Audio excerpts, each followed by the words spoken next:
kita akan tengok dahulu dari sudut apa yang boleh kita perbaiki dari sudut bacaannya.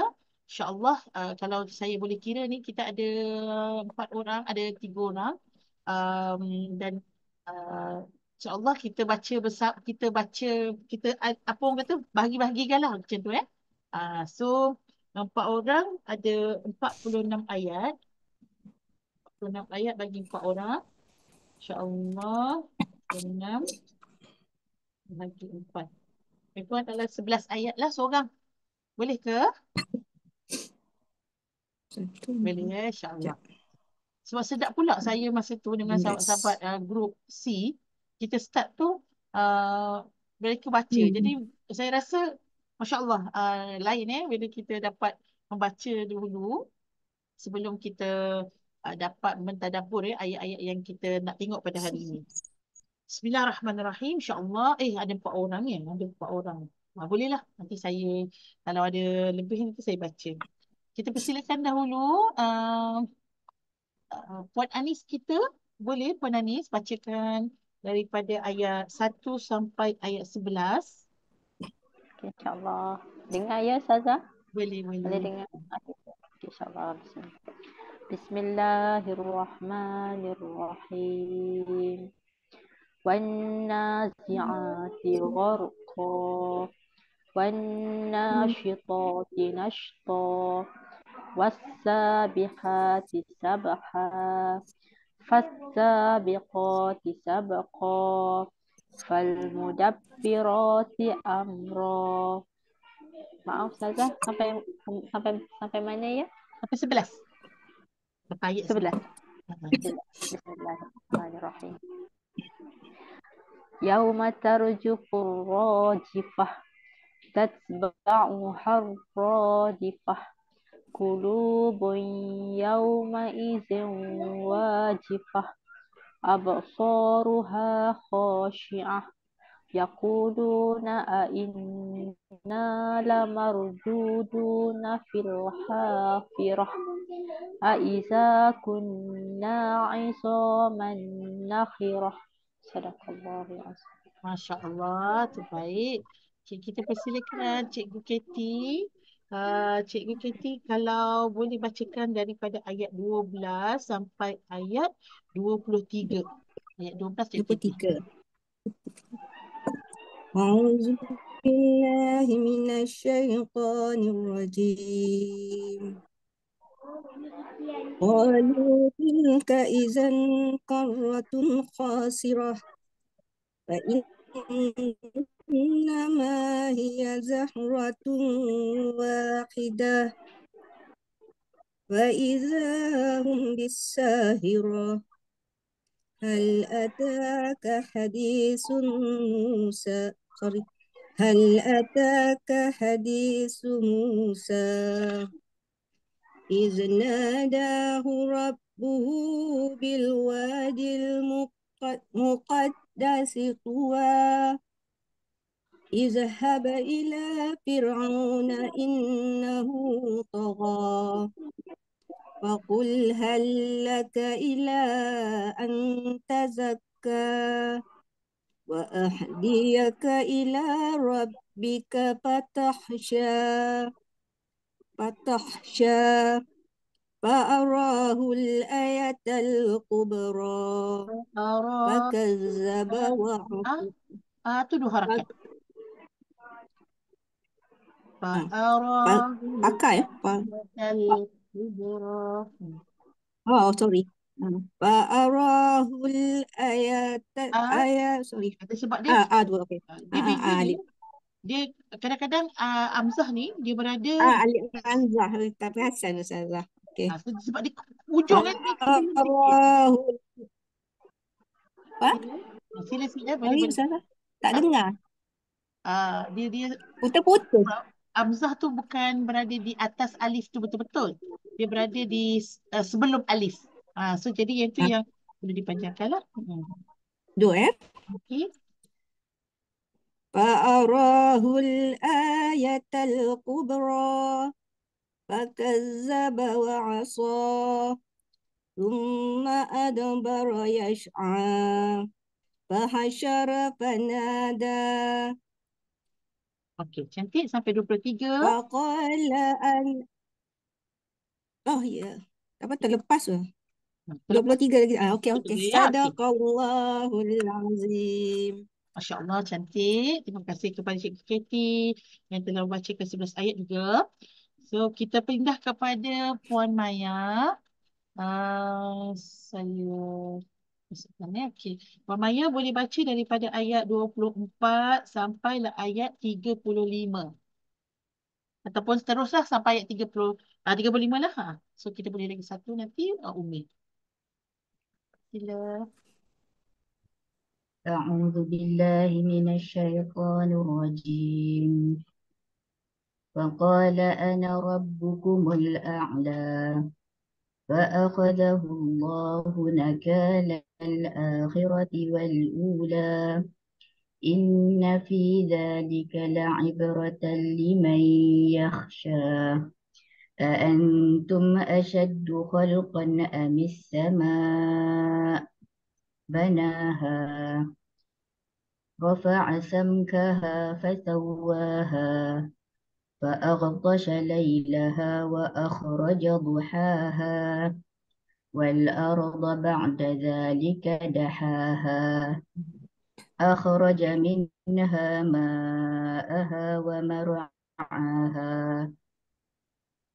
والجبال أرساها متاعا لكم ولأنعامكم فإذا جاءت الطامة الكبرى يوم يتذكر الإنسان ما سعى. Masya Allah, terbaik. Masya Allah. Kalau saya dengar cukup garam semua Ajinomoto semua cukup. Masya Allah. Okey, cantik. Terima kasih kepada Puan Maya. Okey, so kita persilakan yang terakhir. Umi dah sihat ke Umi? Okey. Umi betul Puan Aini kan Ustazah? Ya? Ya Allah Puan Tuhanku. Umi dekat mana pula ya? Umi tak ada. Astaghfirullahaladzim. dia kata dia Betul-betul. tak dapat hadir Silap. tak sihat. Dia silap. Dia Itulah rasanya mungkin Umi tak sihat. Betul. Umi cakap dengan saya dia demam lama dia dah. kata Tapi mungkin saya tak ingatkan ikuti lah saya Ustazah. terbalang. Hmm. Apa macam mana? Dia kata dia tak dapat ikuti dah. Dia ada operation ke apa gitulah. Ya, ya, ya. Ada mesej. Nanti saya forward mesej dekat Ustazah. Okey, boleh, boleh. Masya Okey ya. Allah. Okey. Puan Nuraini. Sorry Puan Nuraini. Sama Aziz. Kak Nuraini, jom. Kita 36 sehingga 46. Sampai terakhir insyaAllah.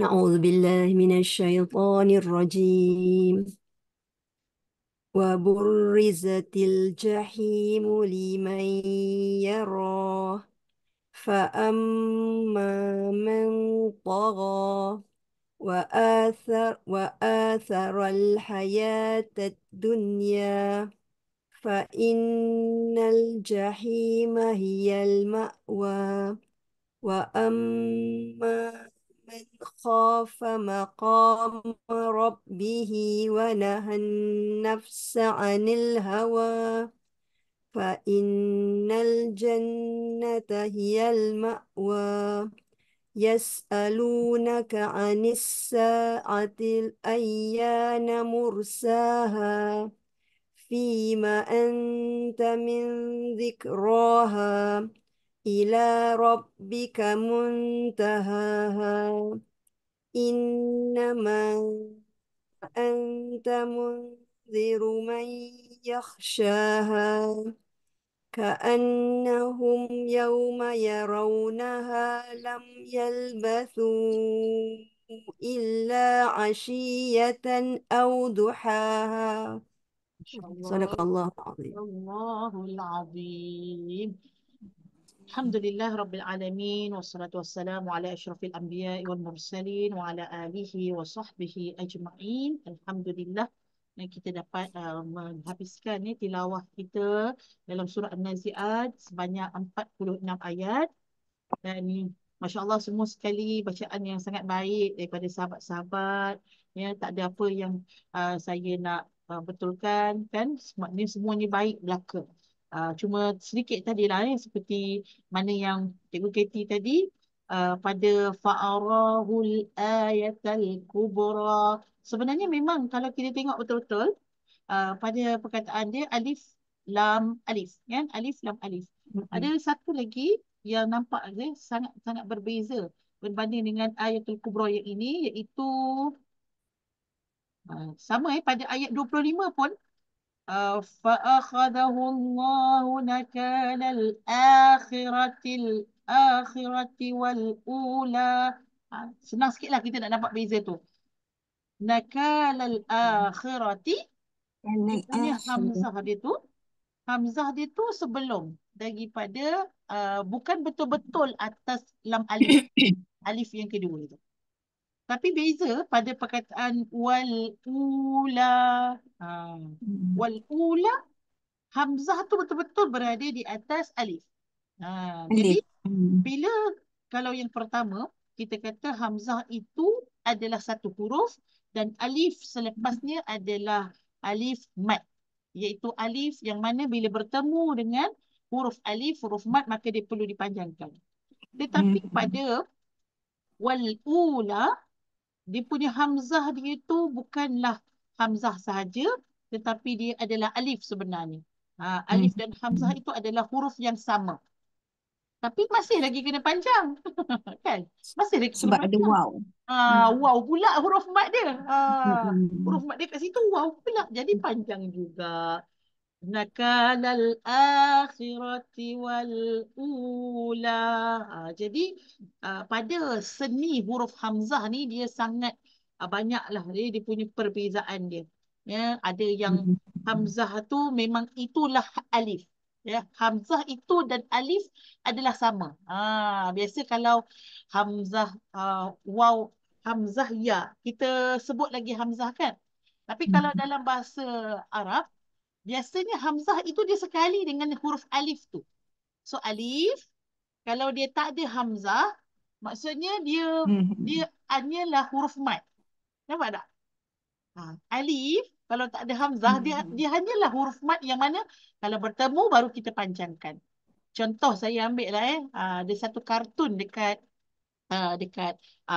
negara Arab ni. Dia bagi nama kartun tu Siraj. Jadi Cikgu Katie bolehlah buka dekat kartun Siraj tu dekat ada apa nama Rania. Dia dia untuk pembelajaran.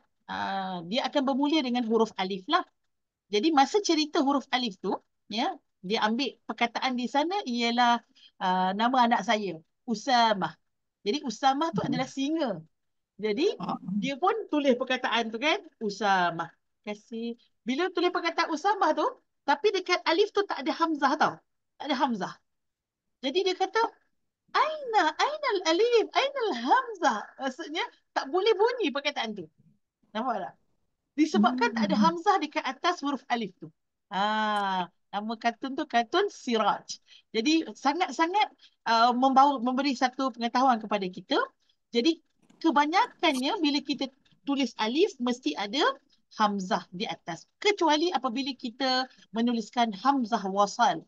Hamzah wasal dia dia still alif, tapi kita tak tulis di atasnya Hamzah tersebut. Hamzah tu tak ada. So yang ada adalah alif tegak saja.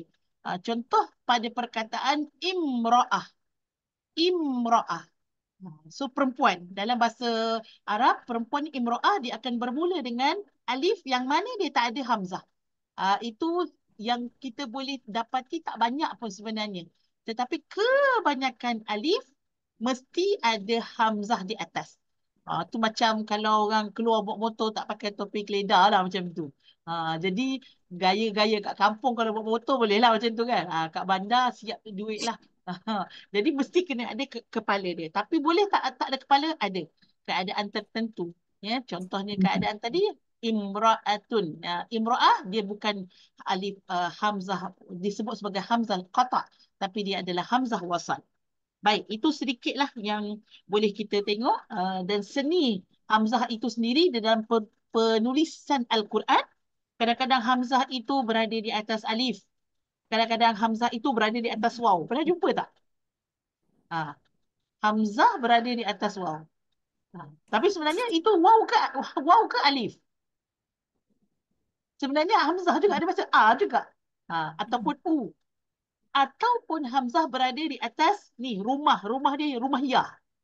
Hamzah duduk dekat rumah ya. Jadi yang dibaca bukan ya, yang dibaca tetap A juga ataupun I. So seni Hamzah ini juga sangat berbeza-beza. Ataupun Hamzah tadi bukan saja dia boleh berada di atas, tapi boleh tengok pada ayat 26. Ayat 26 dia punya baris dia adalah bawah kan, baris bawah. Jadi Hamzah tu duduk kat bawah.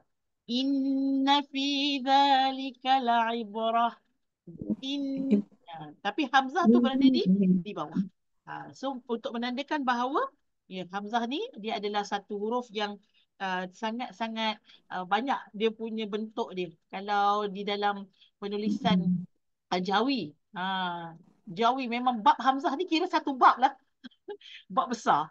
Bab Hamzah sahaja. InsyaAllah kita akan tengok hari ini dalam pembacaan kita, ya, apa yang kita boleh faham daripada surah An-Nazi'at. Surah An-Nazi'at yang mesti kita boleh ketahui, iaitu nama An-Nazi'at itu sendiri ialah malaikat yang mencabut nyawa. An-na An-Nazi'. Contoh kalau satu, Nazi'. Ya. Tapi kalau An-Nazi'at ditambah di belakang tu alif dengan ta, maksudnya banyaklah. Lebih daripada satu. Baik. Kemudian An-Nazi'at di atas wazan apa? Dia punya acuan dia adalah fa'in. Fa'in. An-Nazi' nun alif zai ain. Sama dengan wazan dia acuannya fa alif ain lam. An-Nazi' ataupun al-fa'il, iaitu yang bermaksud si pelaku yang membuat. Jadi mesti dia adalah yang melakukan perbuatan tersebut. Apa benda yang dilakukan? Verb dia apa? Dia asal daripada perkataan naza'ah. Naza'ah. Biasa siapa yang mencabut-cabut ni? Antaranya doktor. Cabut gigi. Kan gigi tu kan tertanam di dalam gusi kita.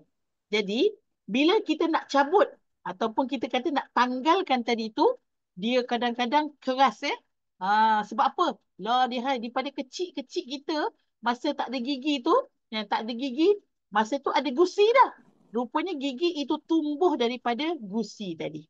So, apabila nak cabut, dia kena kuat sikit lah. Dia kena keras sikit, barulah tertanggal. Kadang doktor pakai spanner, kadang-kadang doktor pakai, sebab ni memang agak keras ya. Air. Alhamdulillah. Si baik dia masuk balik. Syukur banyak-banyak. Minta maaf ya. Tapi Ustazah masa balik masih kita tak terputus ya. Selalunya kalau host keluar, Zoom tutup. Dia lantik orang lain jadi apa tu? Host. Tu yang jadi Host. Oh, okey. tu yang dia tak terkeluar tu. Saya seorang dia terkeluar. Walaupun saya adalah host. Masya-Allah. Okey. Kita kembali kepada verb ataupun perkataan. Apa benda yang dibuat tadi oleh si fa'il, yang pembuat tadi adalah mencabut. Yang mencabut satu, doktor gigi. Kita tengoklah macam mana kalau gigi tu kuat lagi, dia punya apa kita kata akar dia tu memang mungkin kadang-kadang tempat sebelah sikit. Tempat sebelah sikit untuk keluarkan. Sebab benda tu dah masih kuat.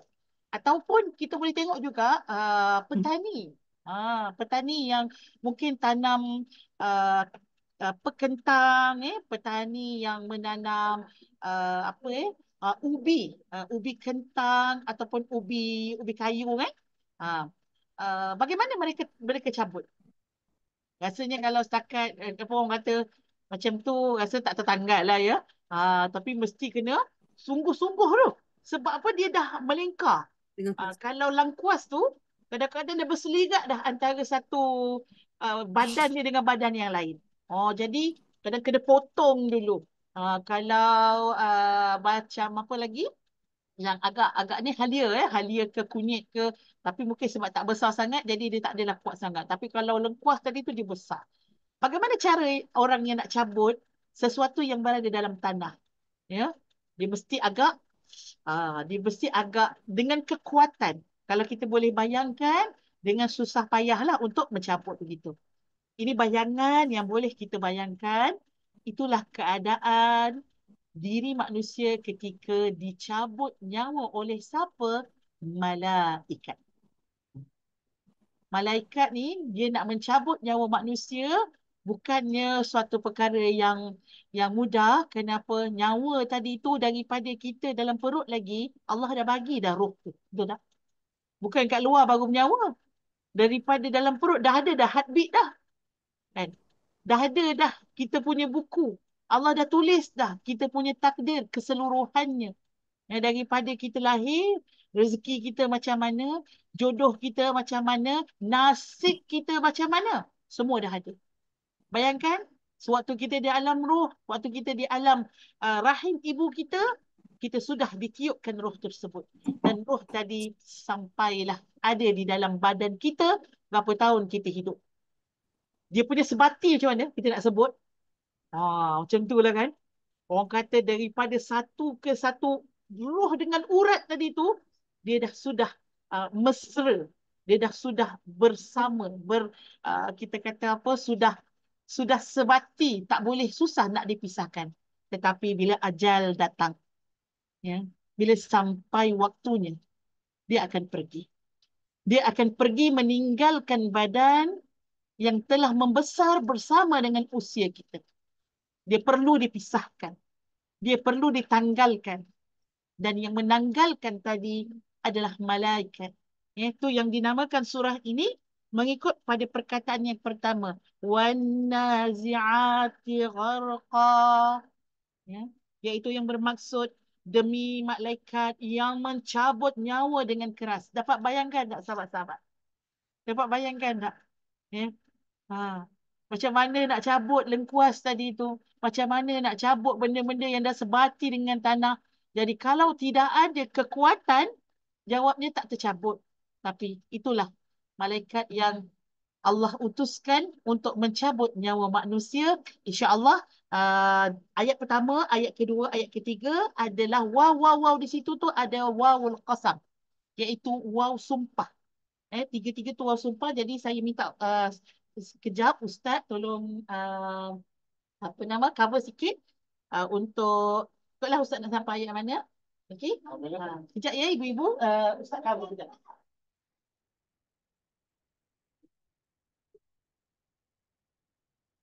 Bismillahirrahmanirrahim. Macam tinggi ya. Okey. والنازعات غرقا والناشطات نشطا. Saya sambung lepas Ustazah. Surah An-Nazi'at. Dan apa maksud bila Allah Subhanahu wa taala sumpah di dalam makhluk والناشطات نشطا. Ulama tafsir kata malaikah. Malaikat siapa? Malaikat siang, malaikat malam, malaikat raqib dan atid yang tulis amalan, malaikat hujan, malaikat rizki, malaikat yang ada dalam syurga, malaikat yang ada di dalam neraka. Ini semua. Tetapi bila orang mukmin fokus, kenapa Allah Subhanahu wa taala sumpah dalam makhluk? Apa berbeza manusia dengan makhluk lain? Manusia asal dia taklif, mukallaf untuk buat ibadah. Bila buat ibadah yang Allah Subhanahu wa taala pilih, makna dia baik daripada makhluk yang Allah Subhanahu wa taala sumpah. Makna bila orang mukmin buat baik, dia baik daripada malaikat semua ini. Walau kita fokus, kenapa والنازعات غرقا والناشطات نشطا والسابحات سبحا فالسابقات سبقا. Semua ini malaikah. Amal malaikah. Ada malaikah khas untuk zikir, ada malaikah khas untuk rizki, ada malaikah khas untuk macam Israel keluar roh dalam badan manusia. Belakang dia ada banyak malaikah. Ini ikut sistem Allah Subhanahu wa taala, fal mudabbirati amra. Semua malaikat yang Allah Subhanahu wa taala sumpah di dalam surah An-Nazi'at untuk ibrah manusia boleh bangun dalam syariat Allah Subhanahu wa taala untuk yauma tarjufur rajifah. Yauma tarjufu ar-rajifah تتبعها الرادفة قلوب يومئذ واجفة أبصارها خاشعة. يوم ترجف الراجفة علماء tafsir kata ada dua hari qiyamah di dalam ayat ini. Satu hari qiyamah bila orang mati. Bila orang mati ini dah makna dia dah dekat hari kiamat. Hari yang akhirah, hari akhirah qiyamah yang besar. Qiyamah yang besar, yang ardul mahsyar, yang ada muhasabah, yang ada siratal mustaqim, yang ada ahli neraka masuk dalam neraka, ahli syurga masuk di dalam syurga. Tetapi alamat orang sebelum mati dia dah nampak. Kita tahu ini husnul khatimah. Kenapa kita selalu doa, ya Allah, tolong kita nak husnul khatimah. Bila orang mati waktu sujud, bila orang mati waktu salat, bila orang mati waktu buat amal baik, ini satu tanda untuk husnul al-khatimah. Bila ruh keluar dalam badan, kita nampak alamat ahli syurga, muka dia putih, dia macam senyum, semua mudah, tak susah. Bila kita angkat dia dalam al-qubur, tak susah. Di satu alamah untuk apa? Untuk husnul al-khatimah. Bila orang tadi husnul khatimah wal-iyadu billah, kita nampak dia semua susah. Bila roh keluar dalam badan, dah muka dia macam dah hitam. Kenapa? Ini mungkin su'al khatimah wal-iyadu billah. Tetapi maksud ulama tafsir ini hari qiyamah. Bila orang mati, ini qiyamah yang kecil. Qiyamat yang kecil. Yauma tarjufur rajifah tatba'uha ar-radifah qulubun. Qulub. Bukan satu qalbun hati. Qulub banyak hati. Banyak hati. Yauma idin wajifah. Makna hari qiyamah takut semua manusia, semua makhluk takut kalau jumpa Allah Subhanahu wa taala ada banyak dosa. Ada banyak masalah. Ada dia tak tahu macam mana nak masuk syurga tetapi tak ada waktu nak buat amal baik. Nak buat amal baik dah nampak depan mata dalam ada neraka, depan mata ada syurga. Bila ada macam tu tak ada faedah. Makna faedah yang dia nak buat waktu sekarang. Jangan lambat. Nak buat amal baik, ruh dalam badan masih lagi ada, boleh buat. Jangan lambat. Kita tak tahu bila Allah Subhanahu wa taala ambil ruh. Kita tak tahu, mungkin hari ini, esok, minggu depan, bulan depan, tahun depan, kita tak tahu. Tetapi orang mukmin siap, sentiasa siap. أبصارها خاشعة يقولون أئنا لمردودون في الحافرة. أبصارها خاشعة. أبصار بصر يعني melihat dalam mata kita. Mata kita kalau kita lihat makna ini basar. Basirah yang ada dalam hati. Yang ada dalam hati orang mukmin kadang-kadang dia lihat dalam mata. Ini baik, ini tak baik. Depan mata dia sahaja. Macam mana dia tahu ini baik atau ini tak baik? Sebab basirah yang ada dalam hati dia, dia rasa ini okey, ini tak okey. Lidzalika dalam satu riwayat dari Nabi sallallahu alaihi wasallam, al-mu'min yanzuru binurillah. Orang mukmin melihat dalam cahaya Allah Subhanahu wa taala. Macam mana kita tahu ini baik, ini tak baik? Sebab ada satu cahaya dalam hati. Ada satu cahaya dalam hati.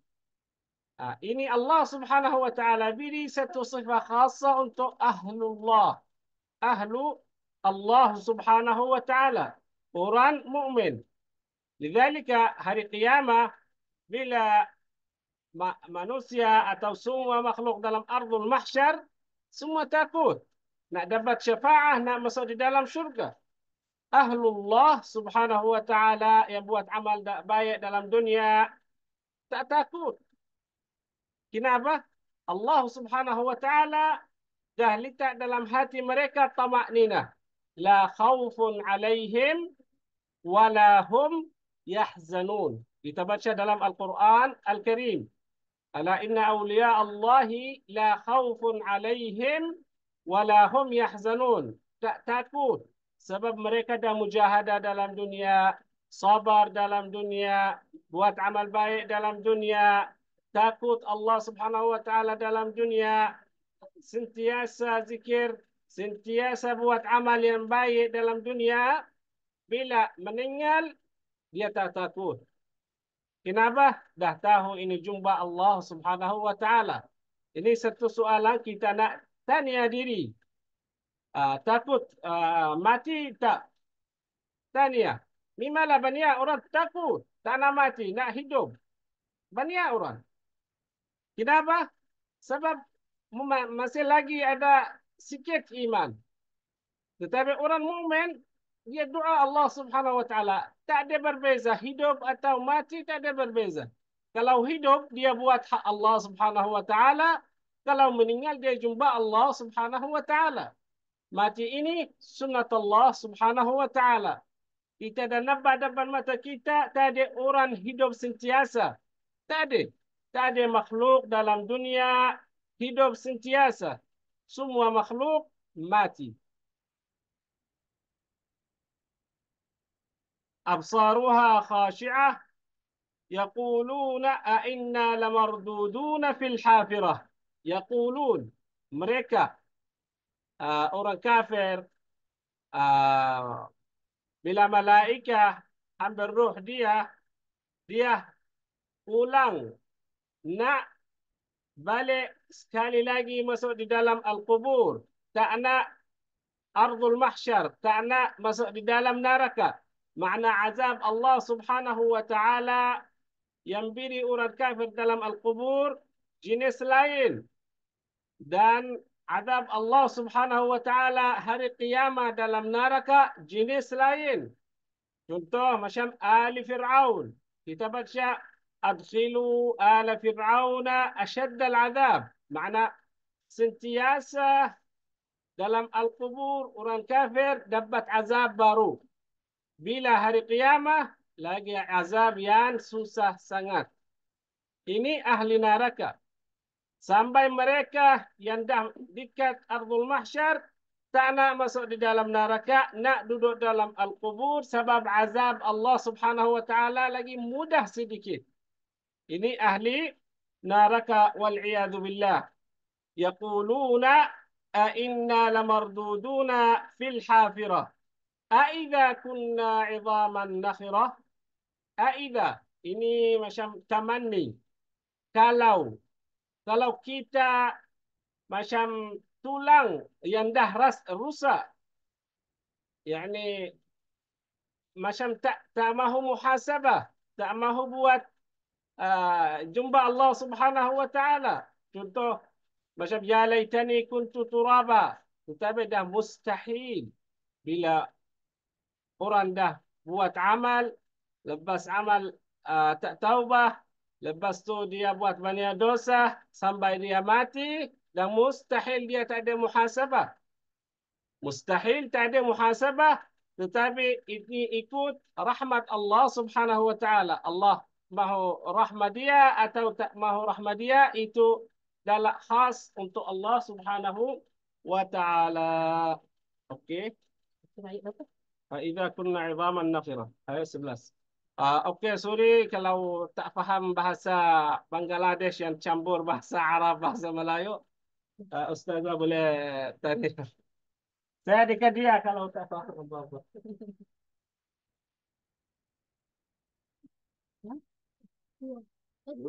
Alhamdulillah, terima kasih kepada Ustaz telah cover sampai ayat 13 Zaman Nasirah. Ah, ثمانية الكافر. قولوا إذا كنا عظاما. Terus ada. ها Terus ada. Oh ni, 11. Ayo. 11, okey. Baik.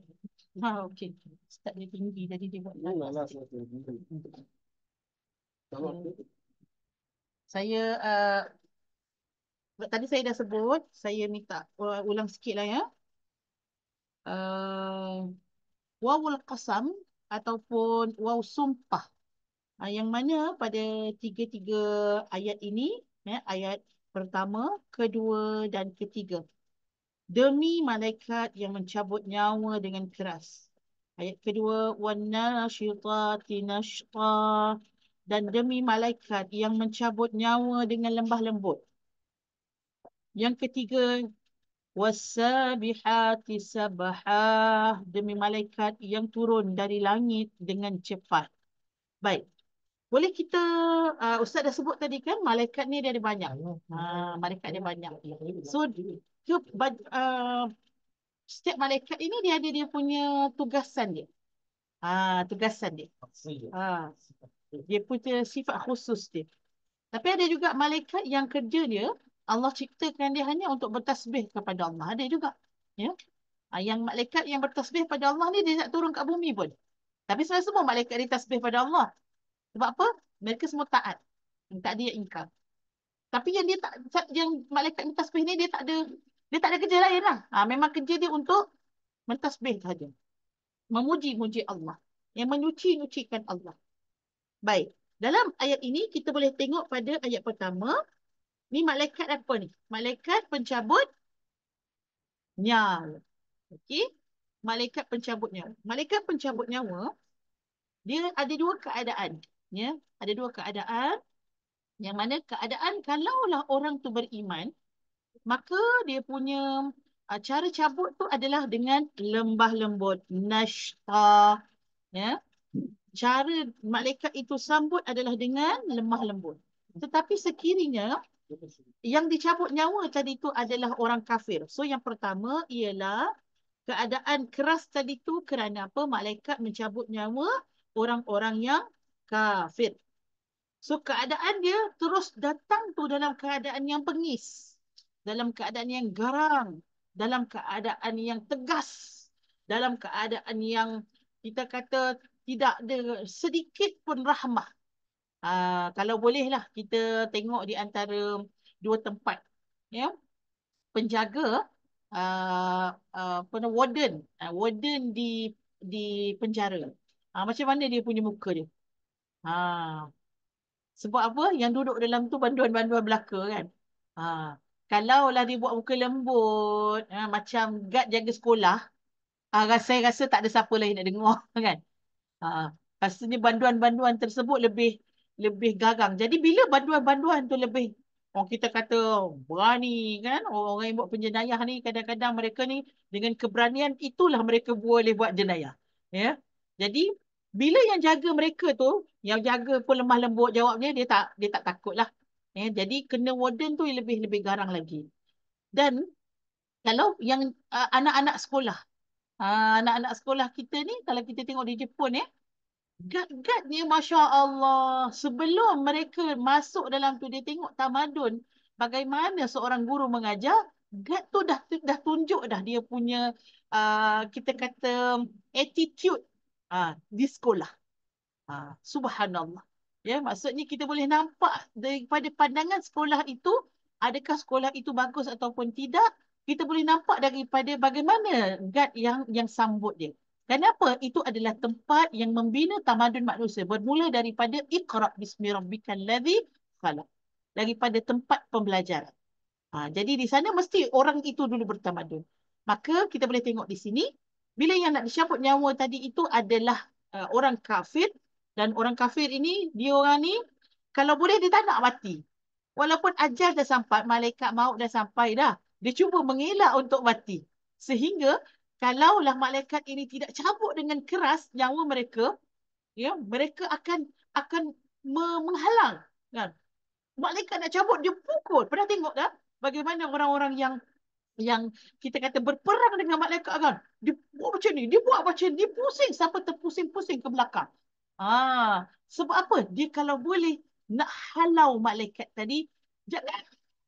Sebab masa itu pintu tabir sudah dibuka. Dia bukan lagi berada dalam alam yang biasa, tetapi pada alam sakarat. Ya, alam sakarat iaitu diambang kematian, kebenaran sudah dibuka. Hijab tersebut mereka sudah nampak. Dan bila dia dah nampak, malaikat pula nak tarik nyawa dia, tak nak lah. Tak nak, jangan bergaduh dengan malaikat. Malaikat pun terpaksa tepis. Malaikat terpaksa pukul. Kerana apa? Kerana mereka degil. Tak nak dikeluarkan nyawa daripada diri mereka. Sedangkan apa yang malaikat buat ni adalah suatu perintah daripada Allah. Tidak ada pun sesuatu malaikat yang mencabut nyawa, melainkan dengan izinnya Allah Subhanahu wa ta'ala. Dan nombor 3, wasabihati sabha. Dan demi malaikat yang turun dari langit dengan cepat. Ya, malaikat ini kalau kita tengok kejadian mereka dijadikan daripada cahaya. Ya, cahaya itu bergerak sangat pantas. Dan satu ciri cahaya ini dia tak boleh bergerak bengkok, ya. Dia hanya boleh bergerak lurus. Sebab itu malaikat dia tidak pandai menipu. Malaikat dia tidak pandai bermaksiat kepada Allah. Dia hanya tahu apa kelurusan saja. Ya, yang betul saja dia tahu. Baik, kita pergi kepada iaitu tadi sebab saya dah masuk dan Ustaz pun dah masuk kepada ayat-ayat yang lain. Dan kalau kita boleh tengok pada ayat keempat, ayat kelima, dan demi malaikat yang mendahului dengan kencang, dan demi malaikat yang mengatur urusan dunia. Ya, malaikat ini Allah jadikan dia sebagai suatu tentera Allah. Ya, kerajaan Allah ini punya tentera yang sangat besar. Dan semuanya teratur. Semuanya ada kategori masing-masing. Ya, kalau kita tengok kekuatan sebuah negara di dunia ini, dilihat dengan bilangan tentera dia. Bilangan tentera. Kalau bilangan tenteranya besar, orang akan rasa takut. Betul tak? Orang akan rasa tak berani nak ganggu negara tersebut. Sebab apa? Tenteranya besar. Dan bagaimana dengan tentera Allah? Adakah tentera Allah tidak ada tentera? Ya? Kerajaan Allah ini punya tentera yang sangat besar. Jadi itulah lambang kepada kerajaan Allah yang sangat besar. Baik. Kemudian kita tengok pada ayat tadi kita dah tengok 5 ayat. Dan demi malaikat yang mendahului dengan angin yang kencang. Dan ayat ke-5, iaitu sesungguhnya kamu akan dibangkitkan pada hari ketika tiupan pertama menggoncangkan alam. Ayat ke-6, yauma tarjufur rajifah. Yaum di sini ialah maksud dia adalah hari akhirat. Ya, hari akhirat. Hari akhirat ada 2 tiupan sangkakala. Ketika tiupan pertama, iaitu tiupan pertama sangkakala, alam ini daripada indah terbentang, manusia ada yang masih bernyawa, masih hidup, semuanya hancur. Ya, maka keadaan itu akan tumbang. Tarjufur rajifah. Dia menggoncangkan alam sehingga alam di dalamnya itu tidak boleh lagi berdiri. Semuanya tumbang. Semuanya rosak. Yang hidup pasti mati. Yang indah, yang terbentang semua jadi tak tentu hala dah. Dengan apa? Dengan tiupan pertama. Tatba'uha radifah. Tiupan pertama itu diiringi dengan tiupan yang kedua. Tatba'uha maksudnya satu selepas satu. Itu maksudnya mutaba'ah. Maksudnya satu dah ada, nanti akan ada lagi satu. Begitu. Ya. Dua. Tatba'uha ha itu merujuk kepada tarjufur rajifah, iaitu yang pertama. Yang kali kedua, apa yang akan berlaku pula? Yang pertama berlaku ar-rajifah, iaitu hancur. Yang kedua akan berlaku apa? Ar-radifah. Keadaan kedua, bila ditiup sahaja sangkakala itu, maka manusia yang mati tadi semua akan hidup balik. Ya, semua akan dibangkitkan semula. Dapat nyawa kembali. Kehidupan yang selama-lamanya. Dah tak ada dah. Lepas itu mati. Mati sekali je. Mati sekali, hidup dua kali. Nampak tak? Apa orang kata, selagi hidup hidup ni enjoy lah dulu. Tapi kalau enjoy sini, nanti hidup lagi sekali dah tak enjoy dah. Jadi biarlah sini bersusah payah, nanti baru kita enjoy. Kemudian absaruha khashi'ah. Ayat 9, pandangannya pun tertunduk. Kerana apa? Masa itu bukan lagi dia bangun dalam keadaan yang boleh berbangga diri. Keadaan pada waktu itu, semua manusia dibangkitkan dan semua manusia akan merasai haibah, dan merasai gerun, merasai takut pada hari tersebut. Yaumul Mahsyar, yang dikumpulkan semua manusia. Masa itu kita boleh nampak orang yang dulu bangga, sombong, orang yang dulunya kita kata artis sekalipun, pada hari tersebut semuanya tertunduk. Absaruha khashi'ah. Khashi' maksudnya orang yang selain daripada kita panggil khusyuk kan. Maksudnya orang yang tertunduk ke bawah. Itulah maksud khusyuk. Khusyuk itu bukannya saja maksudnya orang yang dapat memberikan tumpuan. Khusyuk dalam solat. Kita biasa perkataan khusyuk dalam solat ini, kita panggil dia fokus. Ataupun adalah orang-orang yang buat kajian-kajian ilmu psikologi, dia kata. Jadi orang yang lebih banyak fokus, lebih tinggi fokusnya, maka solat. Tapi sebenarnya kalau ikutkan perkataan khusyuk itu lebih dekat dengan bukan sahaja merasa fokus, tetapi menghasilkan hati yang khusyuk. Iaitu apa? Hati yang tunduk. Sebagaimana tunduknya badan kita waktu rukuk, sebagaimana tunduknya badan kita sewaktu sujud, begitulah hati kita ini boleh tunduk kepada Allah. Tunduk di hadapan Allah. Bukan di hadapan kita ini ada orang kaya baru kita jadi penjilat. Bukan di depan kita ni ada orang yang berpengaruh barulah kita boleh tunduk. Tapi ada di hadapan kita Tuhan sekalian alam yang akan menundukkan segala anggota kita. Segala pandangan kita, hati kita. Dan kalau boleh kita nak, bila hari ini kita boleh ada khusyuk di dalam hati kita, insya-Allah, mudah-mudahan kita tidaklah berasa terhina pada hari akhirat nanti. Yaquluna a inna lamarduduna fil hafirah. Ayat 10.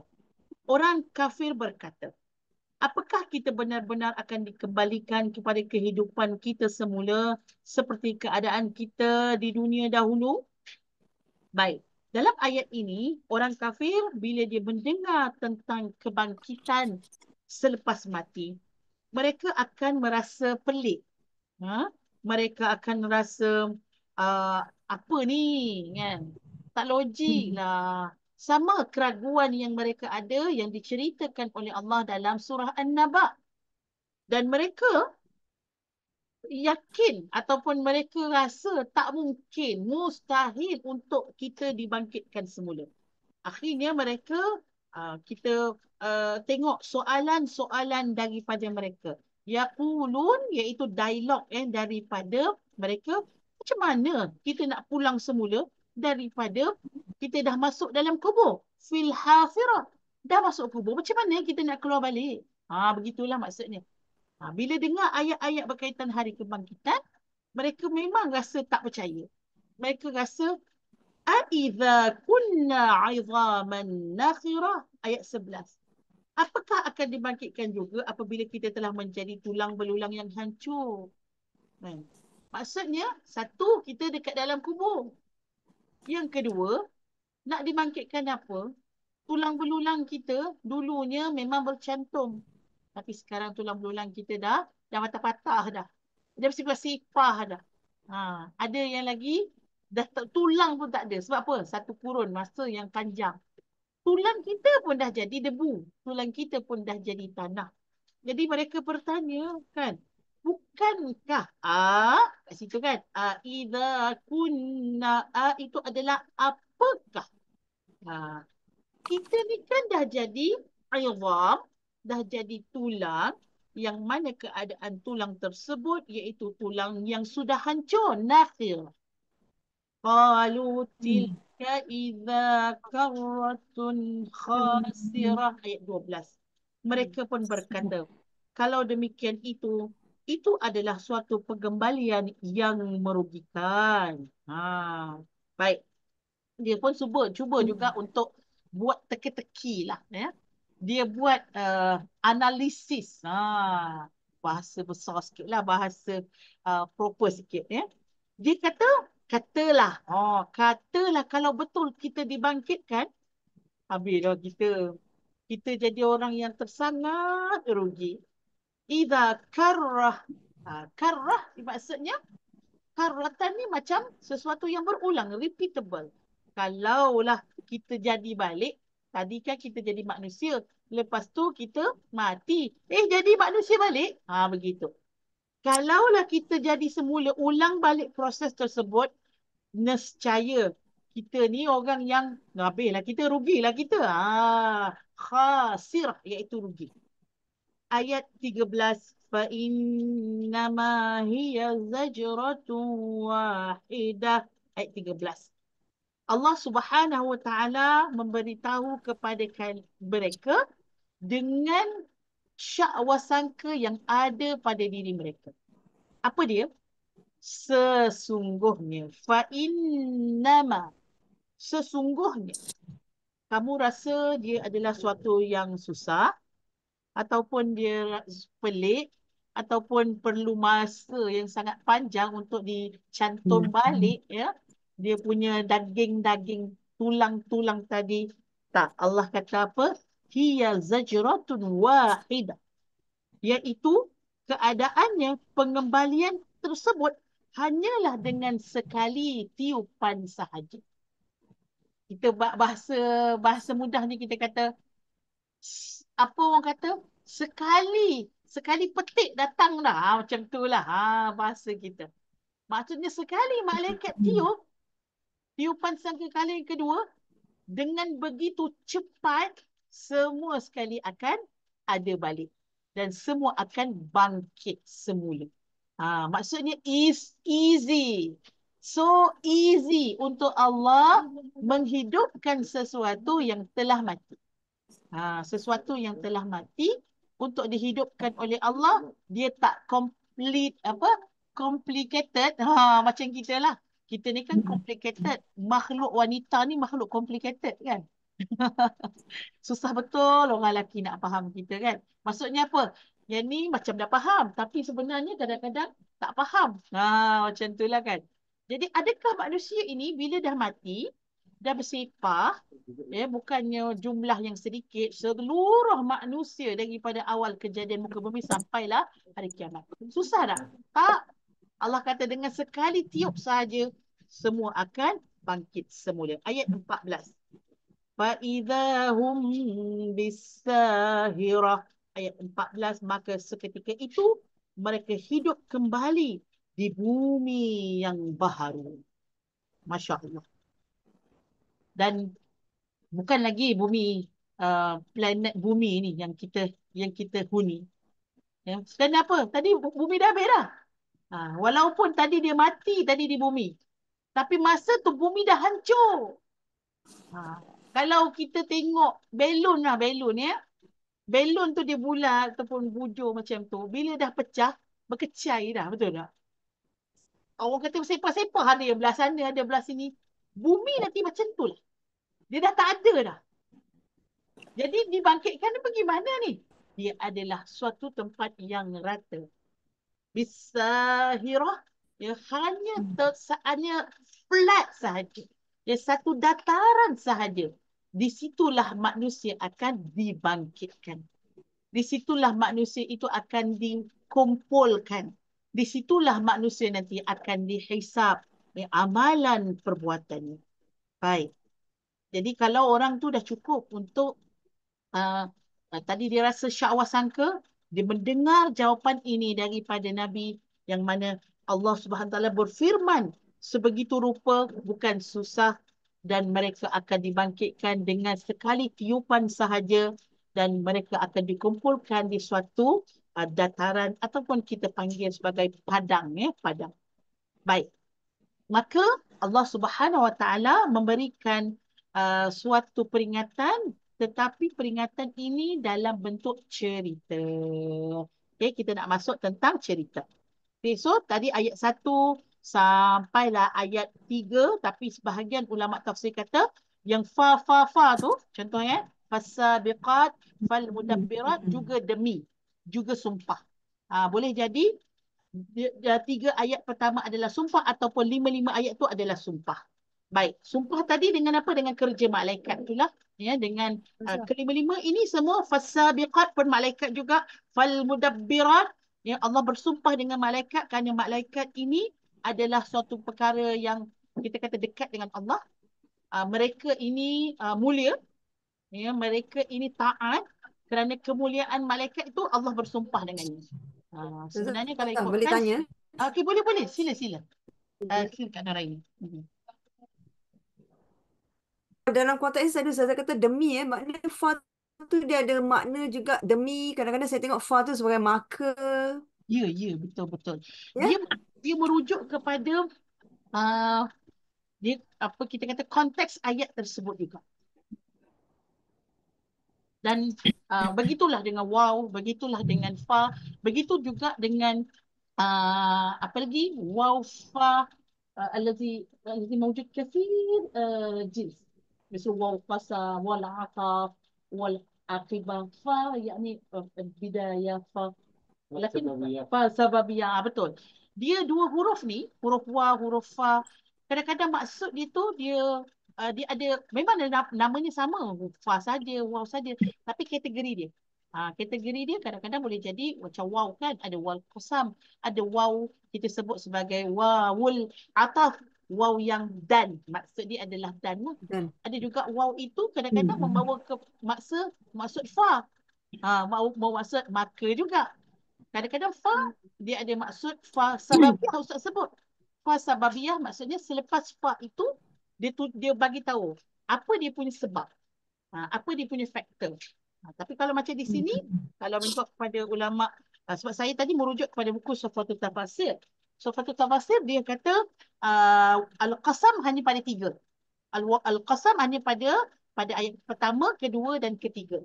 Fasabiqati sabqa wal mudabbirati amra, iaitu dia kata bukan wow, bukan fa qasam lah, tapi kalau ikut konteks terjemahan kita, ayat 4 dan ayat 5. Sampai 5. Betul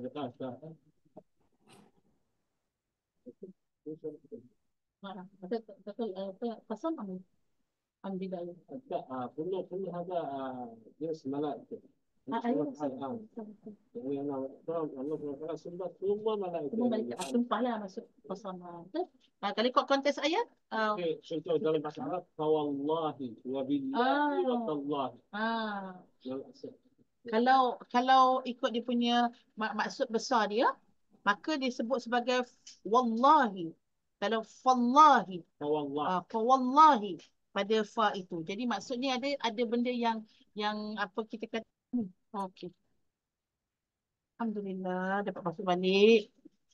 Tadi siapa? Cikgu Katie pula jadi host. Hilang. Dia memilih Cikgu Katie pula jadi host. Tadi yang pertama Kak Ustazah. lagi. Sila. Ustazah nak tanya. Ustazah, Boleh. adakah kerana dari segi bahasa? Apa tu? dari segi bahasa ni dan kan bila kita tambah dan tu kan yang berkaitan lah kan. Betul, betul. Kalau Kan dan mesti dia kan dia berkaitan dengan setara. ayat di atas kan dia follow kan. Nah, kita cakap demi dan apa Betul, betul. benda lepas itu dan apa dia lepas tu kan. So ayat 1 hingga 5 tu ada kaitan lah. Tapi Ada. ada Yes, yes. Semua ada kaitan. tafsirkan bintang dia kata. Ah, Bintang-bintang. Ada yang kata Allah bersumpah dengan bintang-bintang. Maksud dia? Allah bersumpah dengan bintang. Ada saya baca dia kata macam ni ya. Kecuali ayat 5 dia kata, kecuali ayat 5 Allah bersumpah dengan bintang-bintang. Adakah bintang-bintang itu dia merujuk apa? Dia pun Dia kata sebahagian. fil ayatul khamsah fal mudabbirati amra dan bintang-bintang Allah bersumpah dengan bintang-bintang. لا Ayat فالمدبرات 1 hingga الحديث 4. الملائكة الخاص بتدبير أمور الناس. Apa cikgu? Sekali lagi cikgu. Dia kata ayat 1 hingga 4 itu ada setengah pentafsir kata Allah bersumpah dengan bintang-bintang. Oh, okey. Baik. Faham. Okey. Itu adalah kita kata kaul-kaul yang ada. Maksudnya ada kadang-kadang para ulama tafsir dia melihat dari satu sudut yang berbeza. Sudut yang berbeza. Maksudnya bagaimana nanti hari kiamat juga bintang-bintang tadi akan tercabut daripada langit-langit ni. Maksudnya memang ada kaul yang mengatakan bukan yang dimaksudkan adalah malaikat tapi yang dimaksudkan adalah bintang-bintang. Sebab bintang pun antara fungsinya juga bintang tu dia menghiasi bumi juga, dia akan kita kata dia ikut musim, dia akan bergerak dengan cepat dan kemudian bintang ini dia bergerak dengan apa ketentuan, apa yang Allah suruh lah. Ya, ada juga di sana pendapat para mufassir berkata begitu. Cuma سورة ياسين والقمر قدرناه منازل حتى عاد العرجون القديم. betul. Cuma pada ayat ini dalam terjemahan. Dalam terjemahan kita tengok ini yang paling rajih. Yang betul daripada tafsiran ataupun pada terjemahan yang cikgu bacakan tadi tu adalah khil-khil yang ada dan tidak menafikan bahawa dia juga termasuk daripada tafsiran nazi'at, nasyitat, as-sabihat, sabiqat ataupun mudabbirat. Cuma yang paling rajih ialah merujuk kepada para malaikat. Okey, cantik cikgu. Terima kasih. Terima kasih cikgu. Sampai daripada ayat 6, ayat 6 sampailah ayat 14 itu semua berkaitan dengan hari akhirat, hari kebangkitan. Mari kita tengok, Allah suruh kita tengok belakang kejap. Tengok. Iaitu ayat kisah, ayat cerita. Ya, ayat cerita start daripada ayat 15, ayat 16, ayat 17, ayat 18, ayat 19, ayat 20, 21, 22, 23, 24.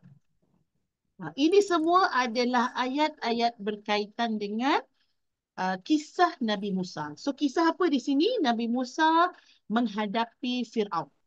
Itu dia punya kisah dia. Maka begini. Yang Nabi sebut tadi, ya, tentang hari kebangkitan ialah the real time yang berlaku kepada kafir Quraisy. Yang mana mereka ini tidak mendengar, tidak percaya apa yang Nabi ceritakan tentang hari kebangkitan. Kemudian Allah Subhanahu Wa Taala nak suruh mereka ini ingat tak? Ingat tak kisah tentang Nabi Musa? Hal ataka hadithu Musa? Sudahkah sampai kepadamu wahai Muhammad kisah Musa? Sebab apa sahabat-sahabat? Kenapa Allah petik kisah Nabi Musa pada ayat ini? Kenapa? Bila kita cerita sesuatu orang tak percaya, siapa yang sakit? Yang sakit orang yang terima, yang mendengar ke ataupun orang yang menyampaikan ni? Sakitnya lah kita kan. Kalau kita cakap pada orang, orang tak percaya. Jadi sekarang Allah Subhanahu Wa Taala ingin menyuntik kekuatan ke dalam hati Nabi menerusi kisah-kisah umat terdahulu. So bila Allah petik tentang kisah Nabi Musa, tanda di sana apa? Wahai Nabi, susah kan? Perik kan? Tak kala kau sampaikan sesuatu kebenaran, tapi mereka tak nak dengar. Mereka menafikan. Mereka ada banyak alasan yang menggunakan akal mereka semata-mata dalam mentafsirkan apa yang Nabi cuba sampaikan. Maka di sana Allah suruh Nabi SAW tengok balik kisah Nabi Musa. Hal ataka hadithu Musa. Ya, hadith maksudnya suatu perbicaraan tentang Nabi Musa. إذ ناداه ربه بالوادي المقدس طوى. Ayat 16 bermaksud ketika Tuhan memanggilnya, iaitu Musa, di lembah suci, iaitu di lembah Tua. Baik, kisah Nabi Musa. Baik, Allah mulakan daripada mana? Daripada Nabi Musa dapat wahyu. So, ayat 16 ialah start from beginning. Allah tak masuk terus macam bagaimana Nabi Musa berlawan terus dengan Firaun. Tapi Allah bagi daripada permulaan wahyu itu didapati oleh Nabi Musa, yang mana dia dipanggil oleh Tuhannya. Ya. Allah Subhanahu Wa Taala boleh berbicara dengan Nabi Musa. Isnadahu. Hu itu kepada siapa? Nadahu Rabbuhu. Nabi Musa. Okay? Dipanggil Nabi Musa itu. Siapa yang memanggilnya? Rabbu. Iaitu Tuhannya. Tuhan Nabi Musa panggil Musa. Panggil untuk apa ni? Untuk melantik sebagai seorang Nabi, sebagai seorang Rasul yang diberikan wahyu oleh Allah. Bil wadi. Baru tahu rupanya maksud nama Ustaz Wadi Anwar tu. Ada dalam Quran. Ustaz Wadi. Apa maksudnya? Wadi. بالوادي المقدس طوى الذي خرج فسح. Masya Allah. Masya Allah. Apa maksud wadi? Jangan terjemahkan maksud wadi adalah Anwar. Wadi maksudnya lembah. Lembah. Ustaz sebut ni, Ustaz kata lembah yang berdekatan dengan Gaza. Subhanallah. Gaza tu apa? Gaza. من جمع Oh, Gaza. Itu pronunciation di dalam bahasa Arab. Okay, Gaza. Kan, jauh penuh. Gaza. Okay. Anak saya kalau Suhaib tu, dia memang dia tak panggil Gaza. Dia panggil yang bahasa Gaza. Arabnya. Gaza. Gaza. شوفي غزة غزة. Gaza ke Gaza. Dia panggil Gaza. Gaza. Dia panggil Arab. Ejaan dia pun lain sebenarnya kan? Okey. So wadi adalah di lembah. Lembah itu namanya Tua. Tapi dekat tengah tu Al-Muqaddas. Al-Muqaddas tu sifat kepada lembah tersebut. Iaitu maksudnya kudus. Maksudnya suci. Baitul Muqaddis, iaitu rumah yang suci. So apa-apa yang muqaddas, kudus, ya kudus, ya salam, ya mu'min, ya muhaimin, ruhul kudus. Banyak sebenarnya perkataan kudus kita jumpa. Perkataan kudus ini ialah maksudnya al-Quds, ya, iaitu yang suci, ya, pure, bukan pure, apa ya kita panggil dalam bahasa Inggeris. Dalam bahasa Inggeris apa kan orang ini? Kalau yang Pure. Betul lah pure. lah. Pure. Pure. Maksudnya tempat tu betul-betul bersih, yang suci. So sifat dia adalah muqaddas dan nama dia ialah Tua. Bil wadil muqaddasi Tua. So muqaddas ataupun suatu tempat yang banyaklah tempat dekat dunia ni yang Allah angkat dia sebagai tempat yang suci. ya, tanah haram Mekah sendiri, Madinah, dan kemudian Baitul Muqaddis, ya, dan juga ni lembah tua ini termasuk lembah yang suci. Baik. Kemudian kita boleh tengok Allah Subhanahu wa taala suruh Nabi Musa, "Idhhab ila Fir'aun." Pergilah, pergilah kalian ke berjumpa dengan Firaun. Sesungguhnya dia adalah seorang yang melampau batas. Dia, innahu. Taubat. Itu ialah kepada Firaun. Firaun ini seorang yang tagha, melampaui batas. Taubat. So Oh, selalu kisah orang sebut Taurat, Ustaz. tahut. Taurat sangat kan? Perangai tu kan? Oh, Betul. saya pernah dengar. Macam pernah dengar kan?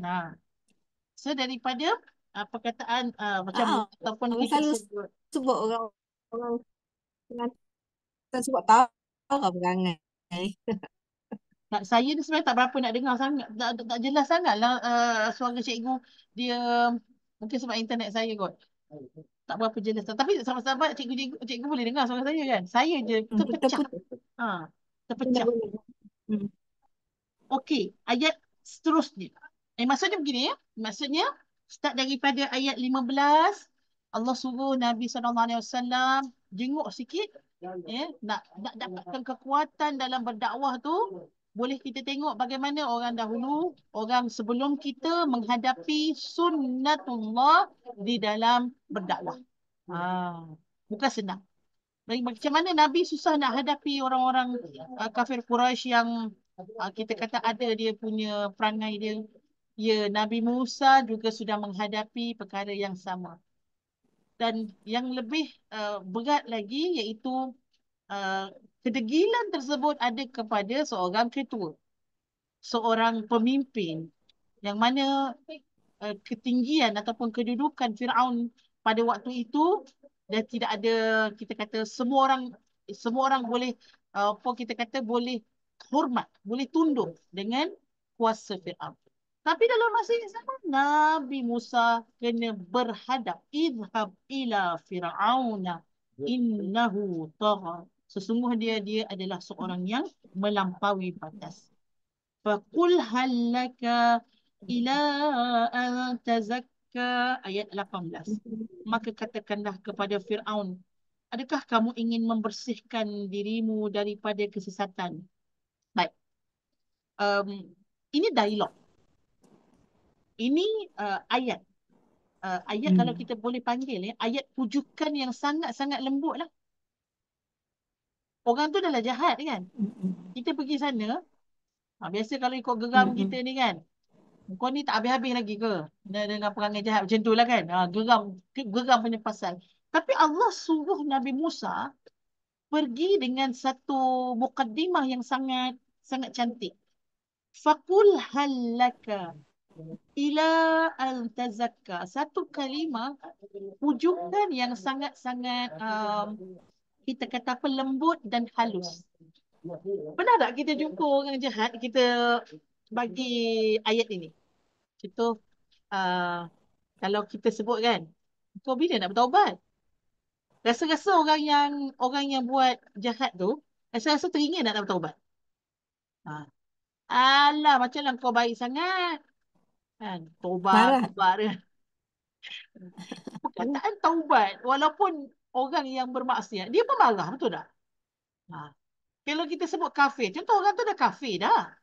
Ini realiti ya. Orang kafir, kita panggil dia, orang kafir, mari kejap. Marah.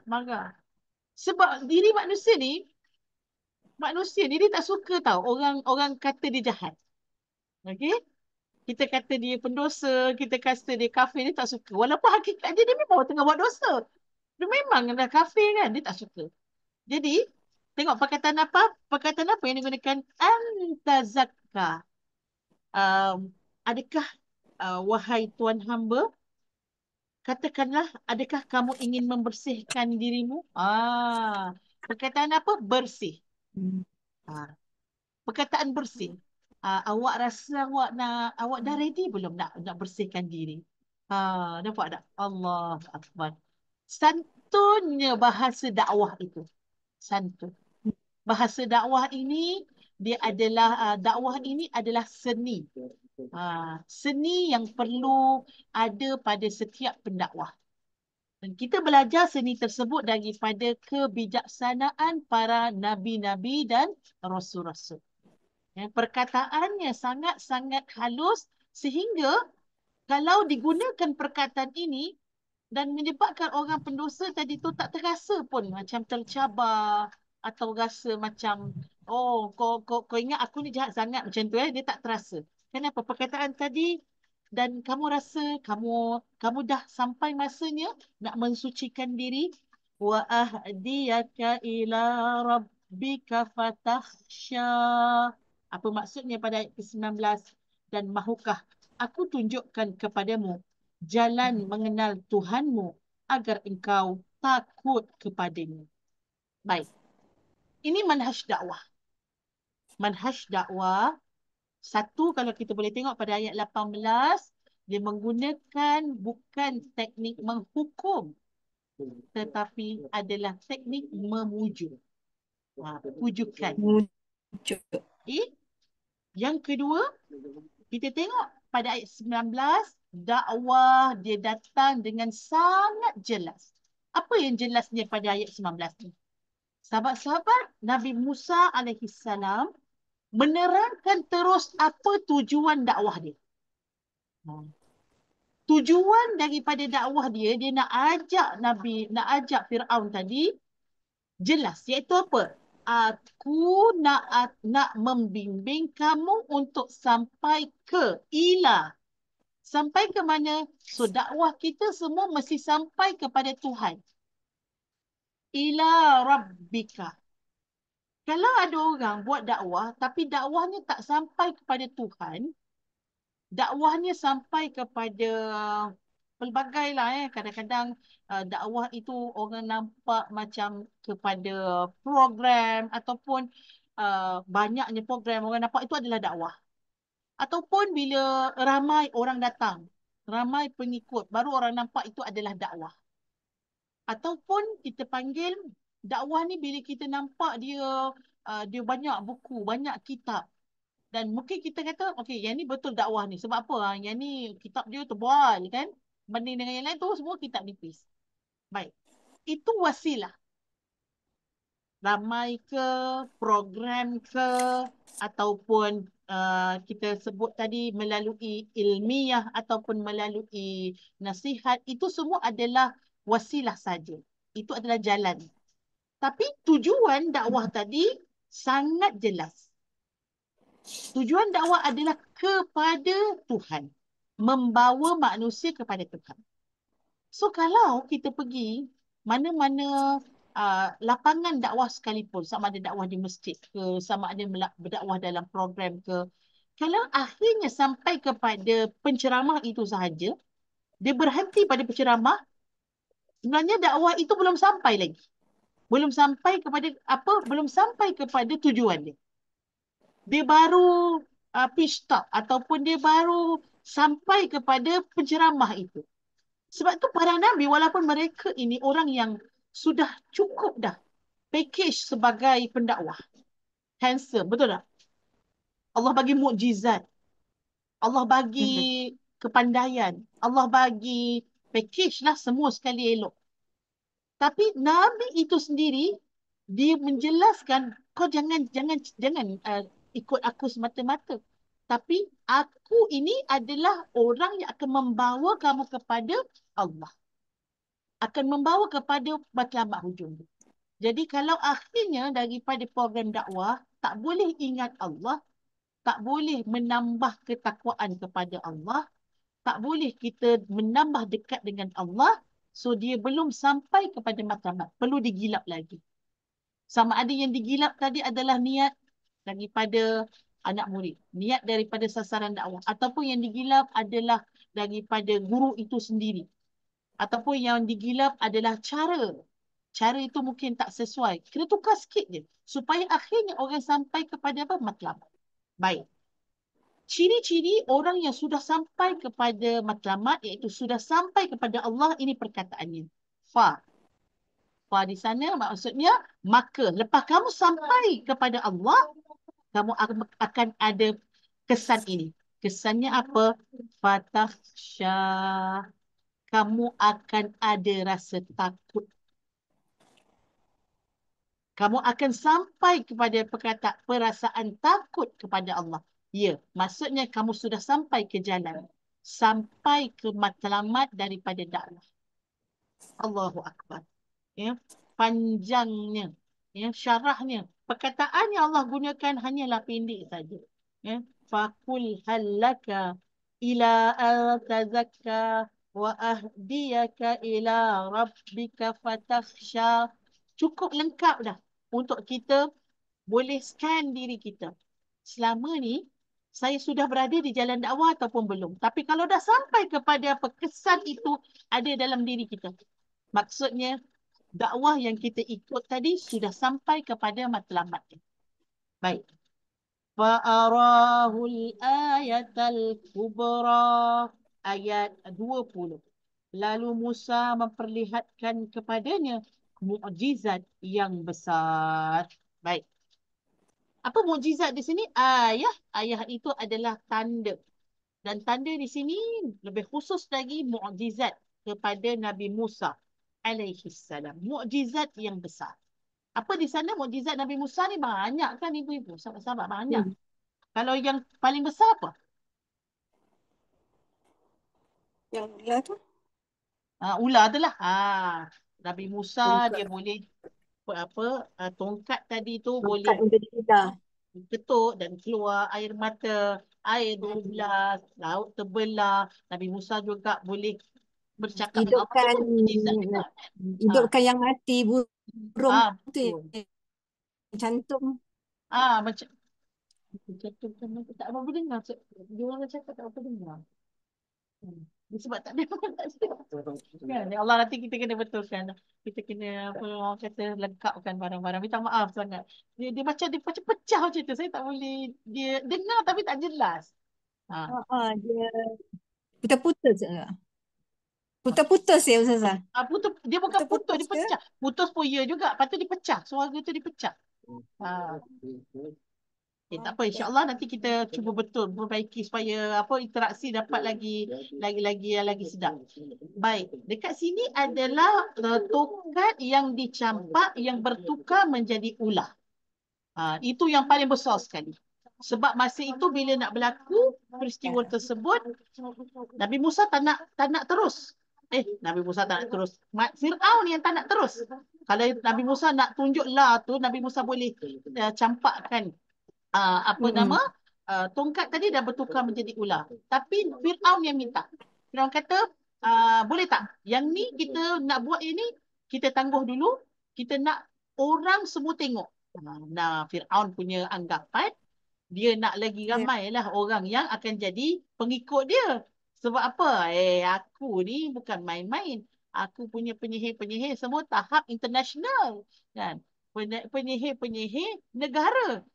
Nak lawan dengan budak kecil ni, aduhai. Dahlah budak kecil ni anak angkat aku. Kan? Aku kenal lah dia macam mana dia aku yang kutip dia daripada sungai. Macam tu lah kan.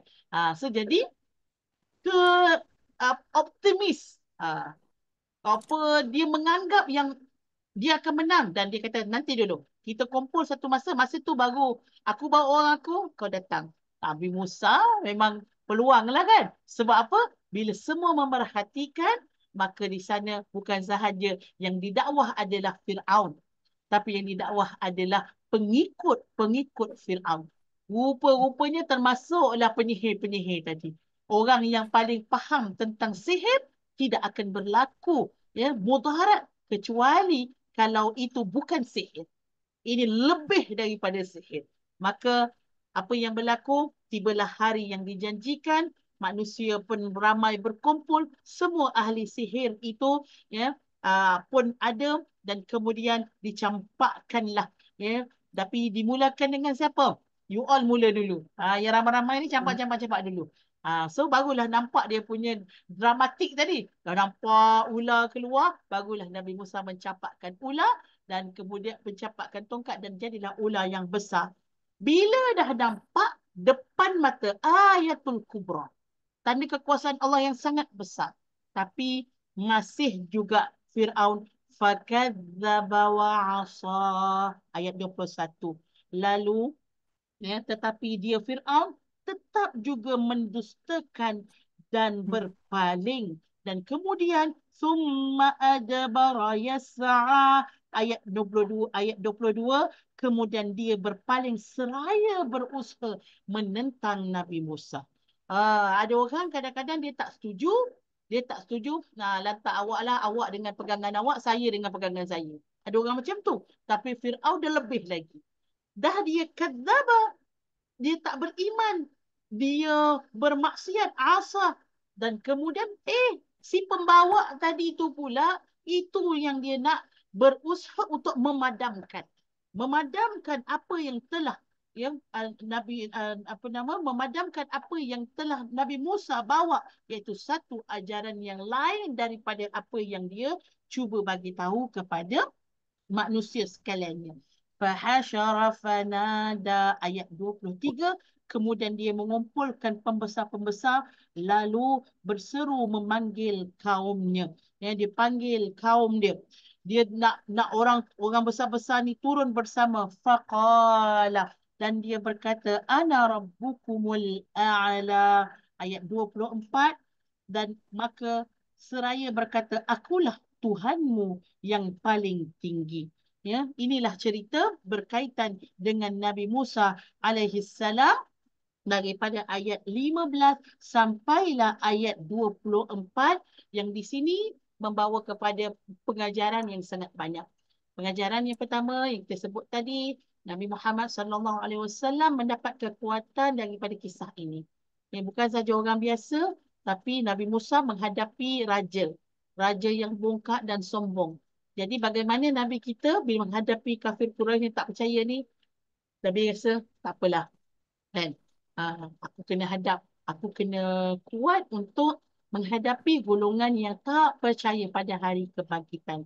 Kemudian daripada ayat ini membawa kepada kita sedikit kepada orang yang tidak percaya pada hukum Allah, boleh tengok apa yang berlaku, natijah kepada Fir'aun dan kuncu-kuncunya. Adakah mereka selamat selepas mereka tak beriman dengan apa yang dibawa oleh Nabi Musa? Kalau kamu rasa dia selamat, dipersilakan. Kamu ikutlah. Rasa tak logik kamu tadi, kamu ikutlah. Tapi kalau kamu tengok kesan kepada Fir'aun ialah habis. Daripada setinggi-tinggi ranking hierarki seorang raja, yang mana Nabi Musa ini menguasai bukan sahaja Mesir, tapi dia menguasai tanah dan air. Dia menguasai, orang takut. Dan kalau kita boleh tengok cerita-cerita Farah nama dia, ataupun apa cerita apa The Mummy. Cerita The Mummy kan, tak kisahlah Mummy dia return ke apa ke. Mereka memang merasai adalah contoh bila Fir'aun tu cakap apa saja, mereka apa saja, semua akan tak. Dan mereka rasa Fir'aun tu adalah Tuhan. Dan ini berlaku. Tapi akhirnya di manakah raja yang mereka rasa tinggi tadi duduk? Masuk dekat dalam Laut Merah. Tenggelam, mati lemas bersama dengan apa? Bersama dengan tenteranya, menteri-menterinya, bersama dengan kuda-kuda, kereta-kereta kudanya, semua masuk di situ. Itu apa? Natijah. Jadi kalau kamu tak percaya hari ini, kamu tengoklah. Kamu rasa kamu nak jadi natijah yang sama. Kalau kamu nak, silakan untuk terus tidak percaya. Tapi kalau kamu tak nak, hari ini, kamu tolong ingat, dengar apa Nabi cakap dan ikut. Beriman dengan apa yang Nabi sebutkan, kerana itu adalah yang sebenar-benarnya untuk kamu fikirkan natijah dan kebenarannya. Wallahu ta'ala alam. InsyaAllah kita berhenti dahulu pada ayat 24. Kita perlu sambung lagi sekali, tapi saya rasa untuk minggu hadapan boleh habislah untuk ayat 25 sehingga ayat 46. Alhamdulillah tadi saya dah rakam dan insyaAllah kita akan bagi untuk yang kedua. Kedua saya dah bagi belum rakaman yang kita dah ini kali keempat kan? Yang Ya. 1, 2 dah, betul tak? 3 je saya tak dapat kan? Eh? Betul? 3 saya hantar, saya kirim kepada Ustazah, saya rekod Kak Nuraini last dah week. bagi, saya je belum masukkan dekat dalam Ya. dalam YouTube. Okey, so jadi saya hutang 3 dan 4 dah. InsyaAllah kejap lagi dah dapat download ni, saya akan masukkan dan saya akan sharekan link. Terima kasih banyak-banyak Puan Maya, Puan Ani, Puan Nuraini dan Ada Cik link. Katie. InsyaAllah. Cik Katie Terima tanya, kasih. dapat cucu kedua. Ustazah, Nama siapa? Ustazah, Diana. Rana? Diana. Diana. Ya. Masya Allah, Diana. Masya Allah. Masya Allah.